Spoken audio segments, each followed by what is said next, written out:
Good afternoon, I'm James Preston. Thanks for tuning in to Kalkine TV. You're watching the Stocks in Action show where we take a detailed look at a number of stocks that are making waves throughout the day's trading.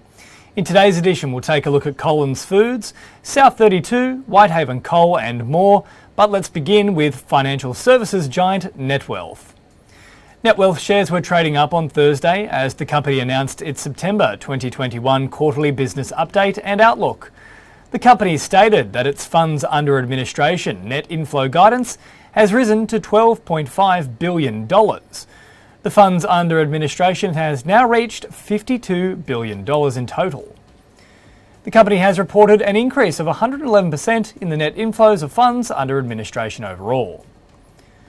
Let's now turn our attention to Aussie company Collins Foods, trading on the ASX with CKF. Shares of the company were trading up on Thursday as it announced that one of its wholly owned Dutch subsidiaries, Collins Food Netherlands Operations BV, has entered into a share purchase agreement with RDK Holdings BV and MDK Holding BV to acquire 9 KFC restaurants in the Netherlands. The sellers are the second largest KFC franchise in the Netherlands after Collins Foods' 35 restaurants. Once completed, this acquisition will increase the Collins Foods KFC network in the Netherlands to 44 restaurants in total, or 55% of this market. The acquisition will be funded from Collins Foods' existing debt facilities, and completion is likely to be on or around early December 2021. Time now for a very short break on the Stocks in Action show. Up next, we take a look at mining company South32.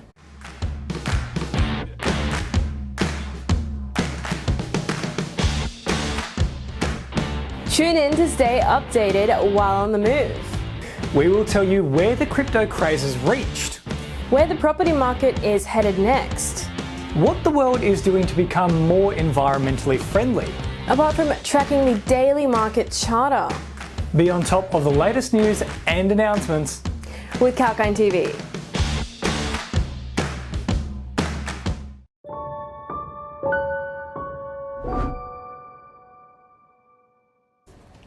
Welcome back to Kalkine TV. I'm James Preston and this is the Stocks in Action show live from Sydney.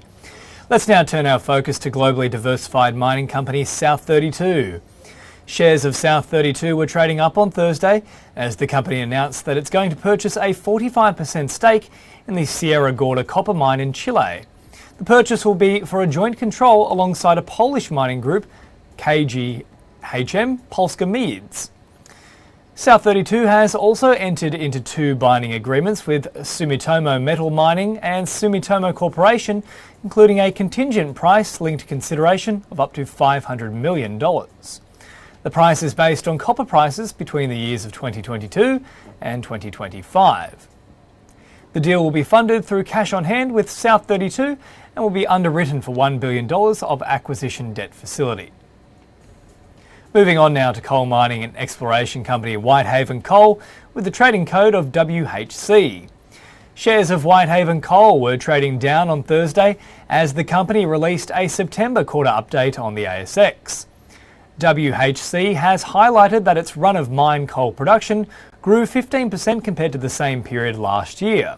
However, saleable coal production edged 4% lower for the company overall. The quarter witnessed a rapid increase in coal prices as energy commodity prices peaked from strong demand and weak supply in Europe and China.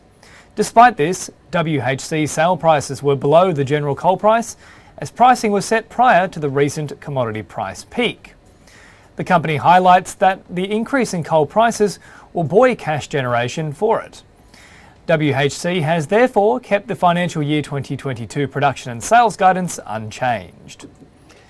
And lastly, we'll take a look at HealthCo, an ASX-listed company which operates as a real estate investment trust. Shares of HealthCo Healthcare Wellness REIT were up on Thursday as the company agreed to acquire approximately $200 million of high-quality properties. The company added that the acquisitions are consistent with the REIT's core strategy. These properties will increase HCW's portfolio substantially. According to today's announcement, HCW reported 99% unadjusted cash collections in August and also September 2021. HCW has also increased its financial year 22 funds from operations guidance to 5 cents per unit. company also reaffirmed its product disclosure statement financial year 2022 distribution per unit guidance to 7.4 cents. Alright, well that's all for this edition of the Stocks in Action show. Hope you enjoyed the program. Another show for Stocks in Action coming your way tomorrow. Make sure to keep it locked here though on Kalkine TV for the latest live market updates from Sydney. I'm James Preston, reporting for Kalkine.